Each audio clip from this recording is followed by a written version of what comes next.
many benefits: food, employment, fun, and a place to connect with nature.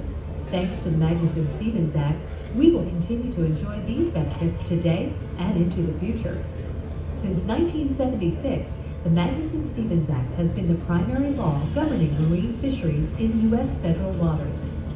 It created a system of regional fishery management councils that allows government to work with fishermen and partners to sustainably manage our nation's fisheries, which includes more than 470 marine fish stocks and stock complexes.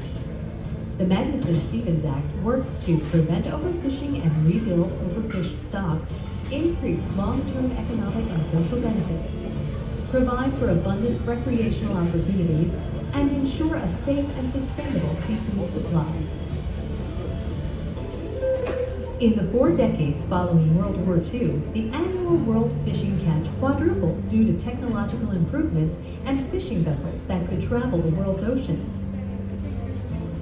By the early 1970s, it became apparent that such development was not limitless. Foreign fleets were scouring our waters, and fish stocks were collapsing. Fisheries such as Northeast Atlantic herring and Alaskan salmon were in serious trouble.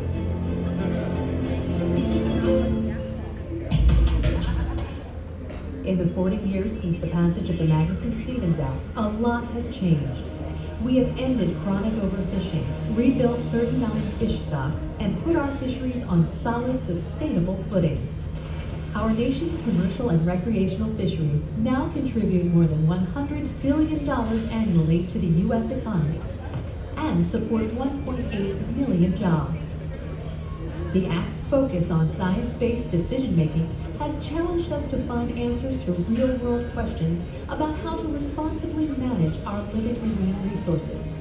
During the past several decades, we made significant scientific advances, including new statistical methods for assessing data-poor stocks and remote sensing technologies to collect data on fish that were, until recently, beyond the reach of our science. Today, U.S. fisheries are globally recognized as responsibly managed under a transparent process based on science, responsive management, enforced standards, and full stakeholder participation.